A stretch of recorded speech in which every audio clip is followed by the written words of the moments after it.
আসসালামু আলাইকুম, স্বাগত জানাচ্ছি বিশ্ব সংবাদে। আপনাদের সঙ্গে আছি আমি নৌশিন সায়রা।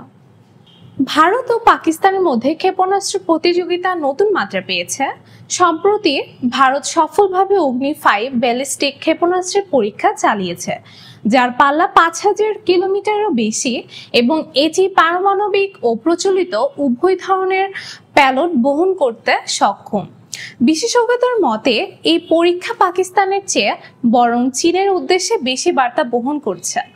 অন্যদিকে পাকিস্তান নতুন army rocket force command ARFC গঠনের ঘোষণা দিয়েছে এবং সম্প্রতি প্রদর্শন করেছে ফাতা 4 ক্রুজ ক্ষেপণাস্ত্র, যার পাল্লা 750 কিলোমিটার। পাকিস্তানের সবচেয়ে দীর্ঘ পাল্লার ব্যালিস্টিক ক্ষেপণাস্ত্র হলো শাহিন 3, যার পাল্লা 2750 কিলোমিটার। এছাড়া ইসলামাবাদের কাছে রয়েছে দক্ষিণ এশিয়ার প্রথম MIRV সক্ষম আবাবিল ক্ষেপণাস্ত্র, যা একাধিক ওয়ারহেড বহন করতে পারে।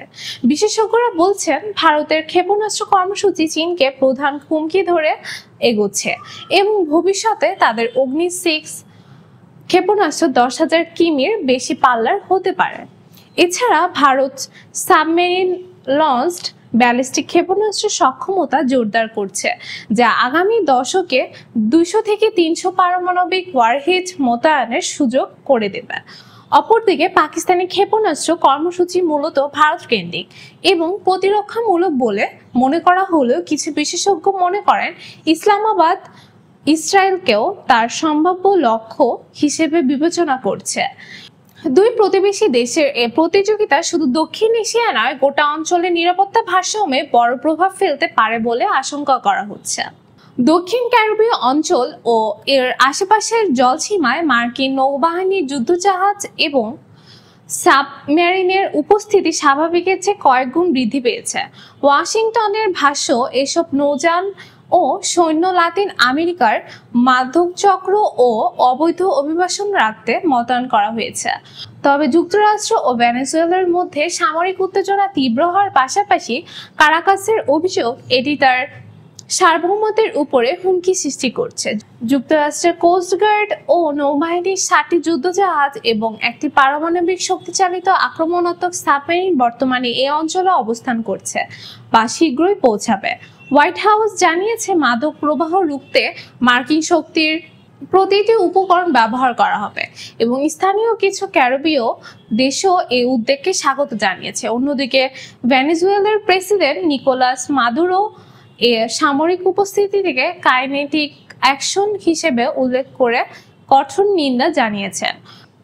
মাদুরো তার উপকূলবর্তী অঞ্চলে সৈন্য ও নৌযানের সংখ্যা বৃদ্ধি করেছেন এবং মাদক চোরা কারবারি গোষ্ঠীর মোকাবেলায় কলম্বিয়ার সঙ্গে সীমান্তে সেনা মোতায়েন করেছেন। তিনি বেসামরিক প্রতিরক্ষার বাহিনীকে নিয়মিত প্রশিক্ষণ নেওয়ার নির্দেশও দিয়েছেন। মার্কিন প্রশাসন মাদুরোর সরকারকে বৈধভাবে স্বীকৃতি দেয় না এবং তার সঙ্গে মাদক চক্রের যোগসাজশ থাকার অভিযোগ তুলেছে।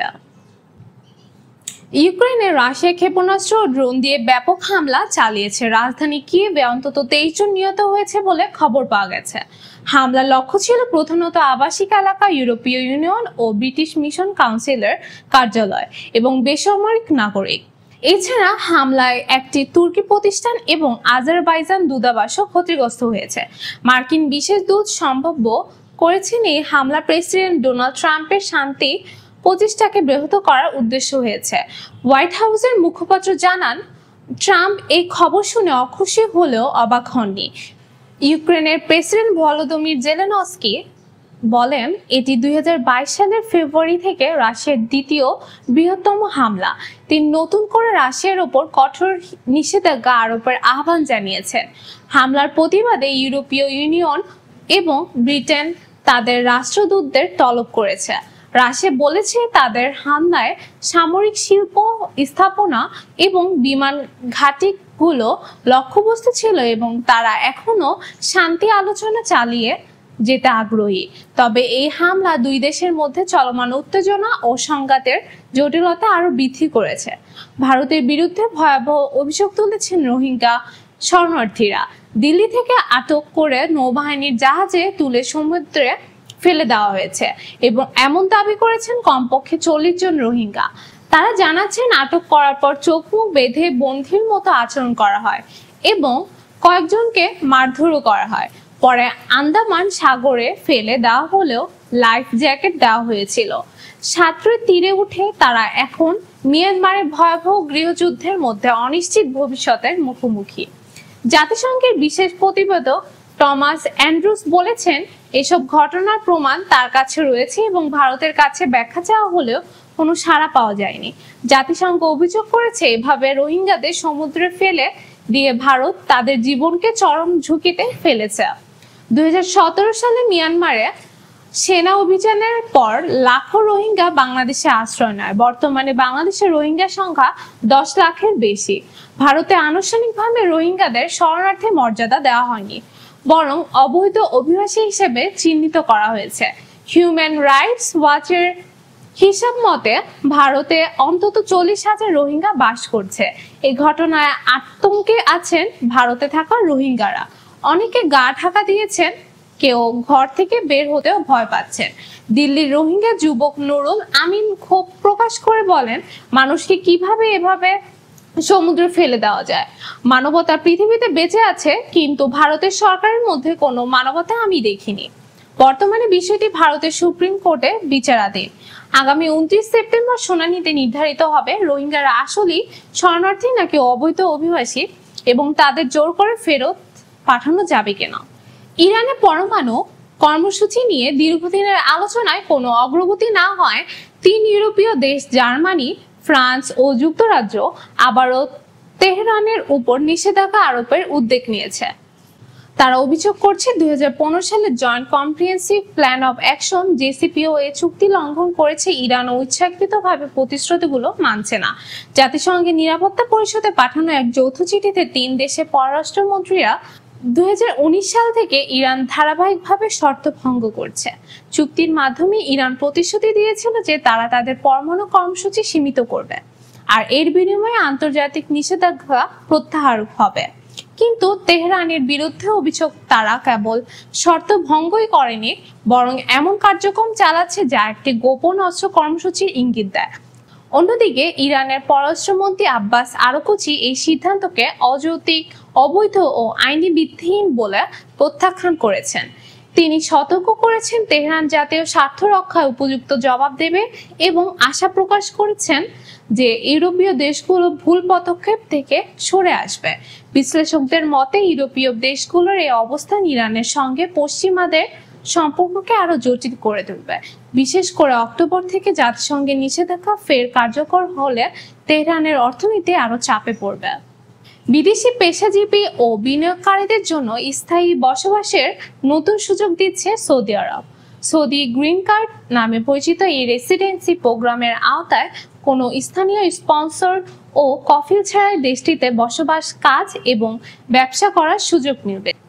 সৌদি সরকারের ভিশন 2030 কর্মপরিকল্পনার অংশ হিসেবে এই উদ্যোগ নেওয়া হয়েছে, যার লক্ষ্য হলো বিদেশি বিনিয়োগ ও দক্ষ জনশক্তি আকৃষ্ট করে অর্থনীতিকে আরো শক্তিশালী করা। এই প্রোগ্রামের আওতায় আবেদনকারীরা তাদের পরিবার নিয়ে সৌদিতে স্থায়ীভাবে বসবাস করতে পারবেন। একই সঙ্গে ব্যবসা শুরু করা, যে কোনো বেসরকারি প্রতিষ্ঠানে কাজ করার স্বাধীনতা এবং সম্পত্তির মালিক হওয়ার সুযোগও থাকবে। তবে মক্কা, মদিনা ও সীমান্ত এলাকার জমি কেনার ক্ষেত্রে নিষেধাজ্ঞা বহাল থাকবে। রেসিডেন্সি থাকলে সহজে নিজ দেশে যাতায়াতের সুবিধা মিলবে এবং স্ত্রী ও সন্তানদেরও স্পন্সর করা যাবে। রেসিডেন্সি মূলত 2 ধরনের। প্রথমটি হলো স্থায়ী রেসিডেন্সি, যার জন্য এককালীন 8 লাখ সৌদি রিয়াল ফি দিতে হবে। বাংলাদেশি মুদ্রায় এর পরিমাণ প্রায় 2,59 লাখ টাকা। একবার এই ফি জমা দিলে আজীবনের জন্য বৈধ হয়ে যাবে রেসিডেন্সি। আরেকটি হলো নবায়নযোগ্য রেসিডেন্সি, যার জন্য প্রতি বছর 1 লাখ সৌদি রিয়াল দিতে হবে বাংলাদেশি মুদ্রায়, যা প্রায় 33 লাখ টাকার সমান। এই রেসিডেন্সি প্রতি বছর নবায়ন করতে হবে। আবেদন করতে হলে অবশ্যই বয়স 21 বছরের বেশি হতে হবে, বৈধ পাসপোর্ট থাকতে হবে এবং শারীরিকভাবে সুস্থ হতে হবে। এছাড়া কোনো ধরনের ফৌজদারি অপরাধের রেকর্ড থাকা যাবে না এবং সৌদিতে বৈধভাবে প্রবেশের প্রমাণ দেখাতে হবে। আবেদনকারীর আর্থিক সচ্ছলতার প্রমাণপত্র প্রয়োজন হবে। প্রক্রিয়াটি সম্পূর্ণ অনলাইনে সম্পন্ন করতে হবে। আবেদনকারীকে প্রথমে সৌদি সরকারের অফিসিয়াল ওয়েবসাইটে গিয়ে একটি অ্যাকাউন্ট খুলতে হবে। এরপর নির্ধারিত ফর্ম পূরণ করতে হবে এবং প্রয়োজনীয় কাগজপত্র যেমন পাসপোর্ট, ব্যাংক স্টেটমেন্ট এবং মেডিকেল রিপোর্ট আপলোড করতে হবে। একই সঙ্গে অনলাইনে নির্ধারিত ফি জমা দিতে হবে। আবেদন জমা দেওয়ার পর অনুমোদন পেতে সাধারণত 1 থেকে 3 মাস সময় লাগবে। তবে কিছু বিষয় মনে রাখা জরুরি, আবেদনকারী রেসিডেন্সি পেলেও তার সন্তানরা স্বয়ংক্রিয়ভাবে রেসিডেন্সি পাবে না, তাদের জন্য আলাদা প্রক্রিয়া সম্পন্ন করতে হবে। একইভাবে নবায়নযোগ্য রেসিডেন্সি অবশ্যই নির্ধারিত সময়ে নবায়ন করতে হবে। আর সবচেয়ে গুরুত্বপূর্ণ বিষয় হলো মক্কা, মদিনা এবং সীমান্ত এলাকার ভেতরে কোনো সম্পত্তি কেনার অনুমতি দেওয়া হবে না। মার্কিন প্রেসিডেন্ট ডোনাল্ড ট্রাম্পের বিরুদ্ধে মামলা করেছেন ফেডারেল রিজার্ভের গভর্নর লিসা কুক। তাকে পদ থেকে সরানোর পর ট্রাম্পের সিদ্ধান্তকে তিনি অবৈধ আখ্যা দিয়ে আদালতের কাছে বাতিল ঘোষণার আবেদন করেছেন। মামলায় ফেড চেয়ারম্যান জেরোম পাওয়েলকেও বিবাদী করা হয়েছে। ট্রাম্প অভিযোগ করেছেন কুক মর্টগেজ নথি দিয়ে ভুয়া তথ্য দিয়েছেন এবং সংবিধান অনুযায়ী প্রেসিডেন্টের তাকে সরানোর ক্ষমতা আছে। তবে কুক দাবি করেছেন তার বিরুদ্ধে কোনো আইনগত কারণ নেই।